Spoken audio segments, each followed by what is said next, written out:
دائیں یا بائیں بازو میں کہاں آیا. بھارت کا معاملہ امریکہ کے ساتھ اس کا اپنا ہے, اس کی اپنی ٹرمز پہ ہے. وہ ایک بڑا دیش ہے, وہ جانے اس کا کام جانے. تم لوگ نہ تینوں میں نہ 13 میں ایسے ہی تصویریں کھنچوا کے ایک آدھ ملاقات کر کے یہ سمجھ رہے ہو کہ ہم نے بھارت کو پیچھے پچھاڑ دیا. بھائی بھارت کو کوئی پیچھے پیچھے آپ چھوڑ نہیں سکتے. وہ ایک بڑا دیش ہے, دنیا کی 4-5 بڑی جو سٹیک ہولڈر قوتیں ہیں ان میں سے ایک ہے.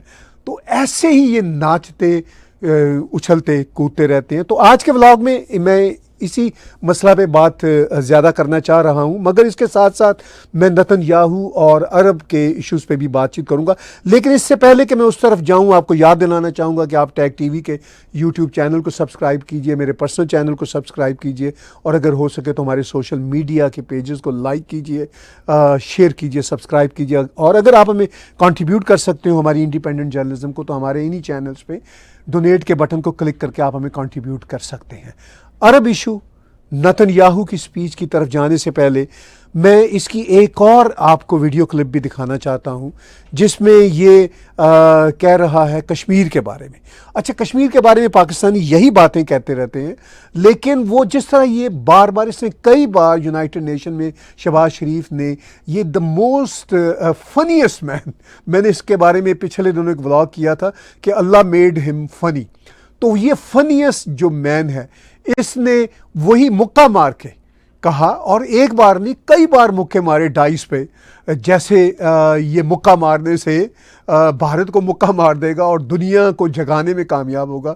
دنیا صرف اس کی باڈی لینگویج سے یہ دیکھتی ہے کہ یہ کتنا جاہل اور احمق آدمی ہے. تو بہرحال کشمیر کے بارے میں یہ جو باتیں مکہ مارتے ہوئے ڈائس پہ کرتا ہے, وہ بھی چاہتا ہوں میں آپ کو ویڈیو کلپ یہاں پہ شیئر کروں. Ladies and gentlemen, through this august house, I wish to assure the Kashmiri people that I stand with them. The people of Pakistan stand with them. And one day soon, inshallah, India's tyranny in Kashmir will come to a grinding halt. تو کشمیر کا جب بھی ذکر ہو, یہ پاکستانی سیاستدان جتنے چاہیں مکے لہراتے رہیں, ڈائسوں پہ مکے مارتے رہیں. کشمیری جو ہیں وہ بھارت کے ساتھ ہیں. جو بھارت کے کشمیری ہیں وہ تو آف کورس وہ بھارت کو ہی اپنا دیش نہ صرف سمجھتے ہیں بلکہ اسی میں ہی وہ خوش ہیں. یہ خود اگر یہ جو پرانے جعلی قسم کے اب بٹ ہیں, جا کے وہاں دیکھ لیں کہ بھارت کے کشمیری کتنے زیادہ بھارتی ہیں. ایون پاکستان کے جو کشمیری ہیں وہ بھی بھارت کے ساتھ ہی ملنا چاہتے ہیں, کیونکہ بھارت میں ہی کشمیریوں کی بقا ہے. پاکستان میں تو بیچارے جو کشمیری رہتے ہیں ان کی کشمیری زبان ختم ہو گئی, ان کا کشمیری کلچر ختم ہو گیا, ان کے پاس زندگی کی کوئی سہولتیں نہیں رہیں. تو بہرحال یہ مکے مارتے رہیں. یونائٹڈ نیشن کی جنرل اسمبلی میں بہت ساری باتیں چل رہی ہیں. 23 سپٹمبر کو شروع ہوا تھا, 29 سپٹمبر تک اس نے چلنا ہے. آج 26 سپٹمبر کی شام کو جب میں یہ شو ریکارڈ کر رہا ہوں تو شہباز شریف کی بھی تقریر سامنے آئی اور نتن یاہو کی بھی تقریر سامنے آئی. بائی دا وے, ایک روز پہلے ملاقات کی تھی ترکی کے اردگان نے پریزیڈنٹ ٹرمپ کے ساتھ, تو وہ بھی آپ نے فوٹیج دیکھی. اس پہ صرف میں ایک ہی جملہ کہوں گا کہ وہ بھی ایک کمال کی ملاقات تھی. پریزیڈنٹ ٹرمپ اردگان کی طرف اشارہ کر کے کہتے ہیں کہ تم سے زیادہ بہتر ریگڈ الیکشن کے بارے میں کون جانتا ہے. تو ظاہر ہے وہاں پہ بھی ریگنگ ہوتی رہتی ہے ترکی میں. اور ترکی کا جو پریزیڈنٹ ہے اس نے یونائٹڈ نیشن میں جب سپیچ کی تھی تو ٹھیک ٹھاک پریزیڈنٹ ٹرمپ کو لتاڑا تھا نام لیے بغیر, لیکن جب ملاقات کر رہا ہے تو دونوں ایک دوسرے کو کہہ رہے ہیں کہ دونوں ہی عظیم لیڈر ہیں. تو خیر ڈپلومیسی میں یہ اس طرح کی باتیں تو چلتی ہیں. لیکن اب نتن یاہو نے جو آج تقریر کی وہ امپورٹنٹ ہے, کیونکہ یہ والا جو یونائٹڈ نیشن جنرل اسمبلی کا اجلاس ہے یہ اس لیے امپورٹنٹ ہے کہ اس اجلاس کے نتیجہ میں جو اب تک مڈل ایسٹ میں ہو رہا ہے, لگتا یہ ہے کہ اب شاید مڈل ایسٹ کا معاملہ کسی نہ کسی کنارے لگے. ابھی 2 روز پہلے شہباز شریف بھی اس عربوں کے گروپ میں شامل تھا جو 8 مسلم لیڈرز ملے تھے پریزیڈنٹ ٹرمپ سے, جس میں اردگان بھی تھا اور قطر کے امیر بھی تھے, سعودی عرب کے فارن منسٹر بھی تھے. UAE کے ریپرزینٹیٹو بھی تھے.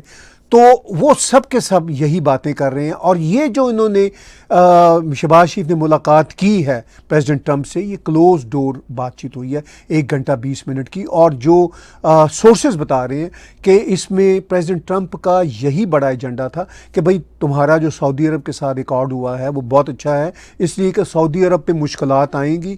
سعودی عرب کو ہم عرب اسرائیل جو ایک ابراہیمک ایکارڈ ہے اس میں لا رہے ہیں, باقی سب دیشوں کو بھی لا رہے ہیں. تو ان کی جنتا, سعودی جنتا میں کچھ سینٹیمنٹس اسرائیل کے خلاف ہوں گے, تو تمہاری کرائے کی فوج نے وہاں پہ ہینڈل کرنا ہے. یہ بات ان کو سمجھائی گئی. پھر یہ کہا گیا کہ اسرائیل کو ریکگنائز بھی کرنا ہے اور تم لوگوں نے بھی اس ابراہیمک ایکارڈ میں آنا. اور یہ بھی بات سمجھائی کہ افغانستان میں ہمارے آنے کی, واپس آنے کی نیت ہے, طالبان کے ساتھ بھی ہمارے اچھے تعلقات ہیں, لیکن تم کچھ کرو. لیکن آج کل آپ نے غور کیا ہوگا, اس پہ میں الگ سے ولاگ منڈے کو کروں گا, کہ طالبان اور افغانستان کے خلاف پاکستان کی طرف سے بے تحاشا خوفناک نیریٹو چل رہا ہے. اب لگتا ہے کہ بھارت اتنا بڑا دشمن نہیں ہے پاکستان کا جتنا افغانستان ہے. تو یہ ایک الگ سے موضوع ہے. خیر, نتن یاہو نے جو سپیچ کی وہ امپورٹنٹ ہے. دیکھیے, نتن یاہو کا جو اٹیک تھا قطر کے اندر, اس پہ میں نے بھی تنقید کی تھی کہ ایسا کرنے کی ضرورت نہیں تھی, کیونکہ اس اٹیک کی وجہ سے یہ جو مسلمان بہت سارے دیش ہیں یہ اکٹھے ہو گئے اور پاکستان کو اس کا فائدہ ہو گیا. چلیے, نتن یاہو نے جو اٹیک کیا اس کے بینیفٹ تھے. وہ یہ بھی پیغام دینا چاہتا تھا کہ میں قطر جیسے مضبوط دیش جو امریکہ کا علاقہ ہے وہاں بھی حماس کا پیچھا کر سکتا ہوں. By the way, Qatar who Kuwait ہو, قطر سے زیادہ کویت, دبئی, سعودی عرب, بحرین, یہ تو اتنا ناپسند کرتے ہیں حماس کے لوگوں کو کہ شاید اسرائیل بھی اتنا ناپسند نہ کرتا ہو. مسلم برادرہڈ کے اتنے خلاف ہیں یہ سارے کے سارے عرب دیش, شاید اسرائیل بھی اتنا خلاف نہ ہو. تو یہ سب باتیں اب پریزیڈنٹ ٹرمپ ان کو آن بورڈ لا رہے ہیں. اسی پہ جو پرائم منسٹر نتن یاہو نے باتیں کی, میں نتن یاہو کے بولڈ سٹیپ کا سپورٹر ہوں. میں یہاں پہ یہ بات پھر دہرانا چاہتا ہوں, میں نے کئی بار کی ہے یہ بات. میں صرف 2 جو سٹیپس ہیں نتن یاہو کے, اس کے حوالے سے میرا اعتراض تھا کہ یار کوئی ضرورت نہیں تھی نتن یاہو صاحب حماس پہ جو آپ نے اٹیک کیا قطر میں. اس سے کیا ہوا کہ یہ پاکستان کو بھی بڑا فائدہ ہو گیا. اور پھر جو فلسطینی جو غزہ کے بچے ہیں وہ جو سٹارویشن میں مر رہے ہیں بیچارے, تو کچھ ایسا رستہ نکالنا چاہیے کہ وہ ان کے ساتھ جو اس طرح کا ظلم ہو رہا ہے وہ نہ ہو. میں سمجھتا ہوں اس ظلم کا بنیادی طور پر ریسپانسیبل یہ جہادی ہیں. یہ جہادی کو دنیا کی گھٹیا ترین فورسز ہیں, یہ گھٹیا ترین کریچر ہیں انفارچونیٹلی.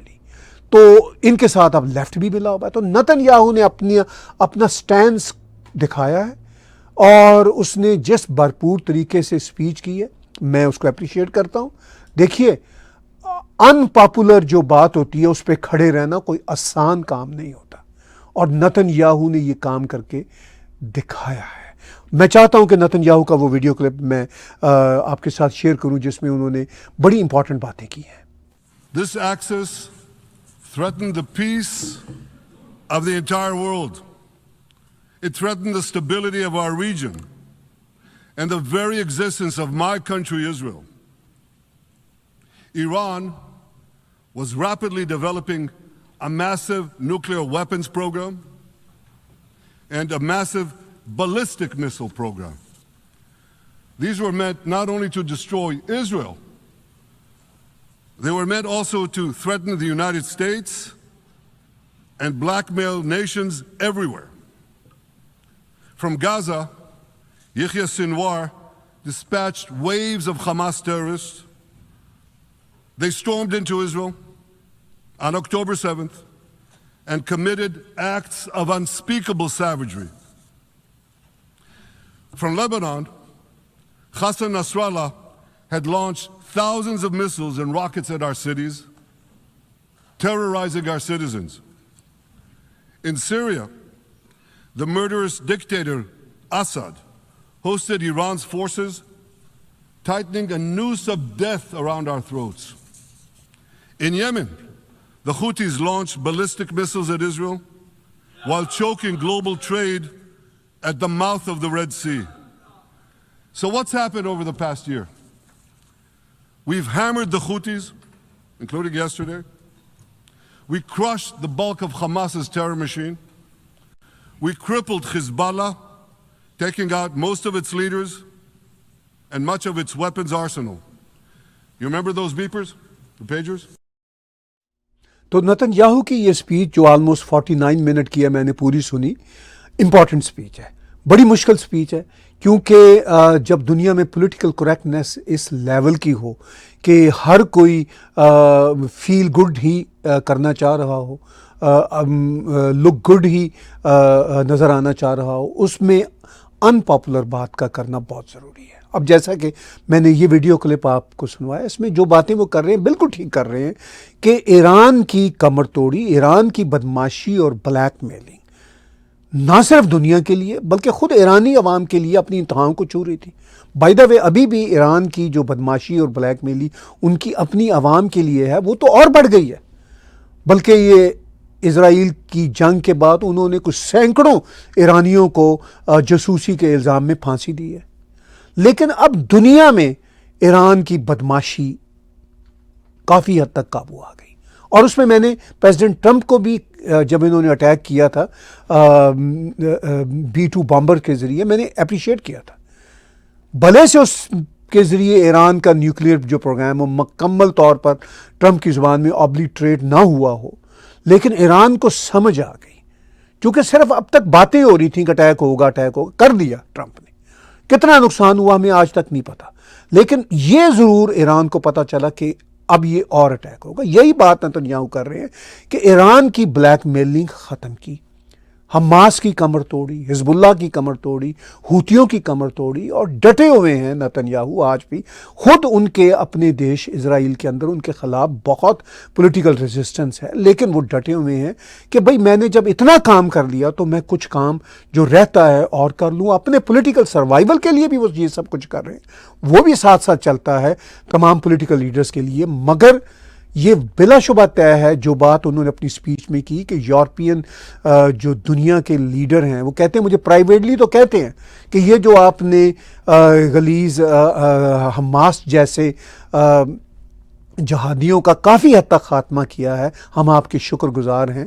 تو وہ یہ باتیں ان کے ساتھ تو کرتے ہیں، لیکن ساتھ ہی وہ پھر 2 اسٹیٹ سلوشن کے چکر میں ریکگنائز بھی کرتے ہیں پیلسٹائن کو، اور اسرائیل کے خلاف وہ پھر باتیں بھی کرتے ہیں.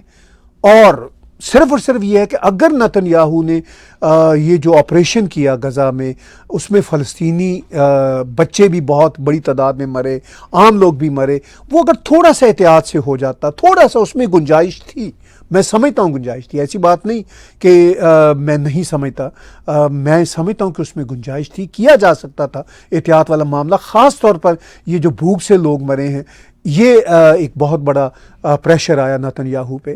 تو میں تو یہی چاہتا تھا کہ نتنیاہو پہ پریشر مغربی دنیا سے کم آئے. لیکن بہرحال میں یہ بھی سمجھتا ہوں کہ یہ کوئی آسان کام نہیں تھے جو پرائم منسٹر نتنیاہو نے کیے ہیں، اور بڑے مشکل کام تھے. اور یہ جو عرب دیش کہتے رہتے ہیں، لپ سروس کرتے رہتے ہیں کہ جناب یہ بڑا ظلم ہو رہا ہے، تو یہ تو ہم نے نہیں دیکھا کہ انہوں نے فلسطینیوں کو پناہ دی ہو. ان کے تو ساتھ سب دیشوں کے بارڈر ساتھ ملتے ہیں، جارڈن ہو، یمن کو کہہ دیتے، جو علاقے یمن کے آج بھی ان کی بات سن لیتے ہیں ان کو کہہ دیتے، سیریا تو ان کے کنٹرول میں ہے. تو ایسا تو نہیں کیا انہوں نے کہ ان کو وہاں بسایا ہو، یا ایون اپنے ہی دیشوں میں ان کو آنے دیا ہو. ایسا نہیں کیا. کیوں نہیں کیا؟ کیونکہ وہ لوگ ایک پرابلم تھے. تو یہ معاملہ جو ہے اس کو ریئلسٹکلی حل کرنا ہے. اس یونائٹڈ نیشن کی جنرل اسمبلی کے دوران اب پریزیڈنٹ ٹرمپ یہ کہہ رہے ہیں کہ کوئی نہ کوئی مسئلے کا حل نکل رہا ہے، اور مسئلے کے اس حل میں یہ بھی جو لگڑ بگڑ ملنے گئے ہوئے ہیں پریزیڈنٹ ٹرمپ سے، یہ بھی انفیکٹ اسی مسئلے کے حل کے سلسلہ میں ہی گئے ہوئے ہیں. یہ خود تو نہیں گئے اس کے حل کے لیے، لیکن ٹرمپ ان کو بتا رہا ہے کہ آپ نے اس سلوشن میں بھی ہمارے ساتھ شامل ہونا ہے. افغانستان کی باتیں، آپ کو جو تھوڑا بہت تیل پانی چاہیے وہ تو دے ہی دوں گا میں، اگرچہ ٹرمپ سے کچھ ملنا کسی کو بہت مشکل کام ہے، صرف باتیں ہی مل سکتی ہیں ٹرمپ سے، لیکن کچھ نہ کچھ ان کو وہ دے دیں گے کچھ پیسے، اور ان کے آپٹکس بن جائیں گے. ان کو تو آپٹکس چاہیے، سب سے بڑا ان کا جو کام ہے، کچھ ملے نہ ملے امریکہ سے، تو ان کو آپٹکس چاہیے. تو وہ تو چلیے ان کو مل گئے، اور اس یونائٹڈ نیشن جنرل اسمبلی کے 80th اجلاس کے بعد ہو سکتا ہے کہ یہ مسئلہ حل ہو جائے.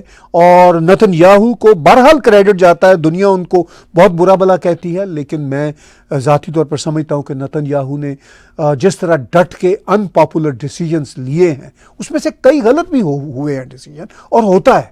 تو ان ڈیسیجنز کے بعد, ان ایکشنز کے بعد اب یہ جہادی قوتیں اس نتیجہ پہ پہنچی ہیں کہ نہیں, ہمیں اب سرنڈر کرنا پڑے گا. اور عرب دنیا کو بھی احساس ہو رہا ہے کہ اگر ہم نے اس ریجن میں ترقی کرنی ہے, جیسا کہ ان کے بڑے بڑے پروجیکٹس ہیں, سعودی عرب کے بڑے بڑے شہر بنانے کے پروجیکٹس ہیں, دبئی اتنا عمدہ شہر بنا ہوا ہے اور بزنس کا ہب بنا ہوا ہے, تو یہ تبھی قائم و دائم رہ سکتے ہیں اگر وہ اسرائیل کے ساتھ امن کے ساتھ رہیں, اور اس کے ساتھ ساتھ اگر ایران بھی کوئی ہوش کے ناخن لے, جو اب لے رہا ہے, کمر ٹوٹ جانے کے بعد ہوش کے ناخن لے رہا ہے. اور میں یہاں پہ ایک یہ بات بھی کر دوں کہ یونائٹڈ نیشن کی جنرل اسمبلی میں انڈونیشیا کے پریزیڈنٹ نے جو کہا کہ ہمیں اسرائیل کو ریکگنائز کرنا ہوگا, مسلمان دیشوں کو, وہ ایک پیغام ہے سب مسلمان دیشوں کے لیے. تو میں یہ سمجھتا ہوں یونائٹڈ نیشن جنرل اسمبلی کے اس اجلاس میں یہ ساری باتیں بھی اب کلیئر ہو رہی ہیں, اور آنے والے دنوں میں جہاں ہم نے جنگیں دیکھی ہیں گزشتہ کئی سالوں سے مڈل ایسٹ کے حوالے سے, میں پر امید ہوں کہ کوئی ایک بہتر رستہ نکلے گا, کیونکہ وہی بہتر رستہ عربوں کی ترقی کی ضمانت ہوگا.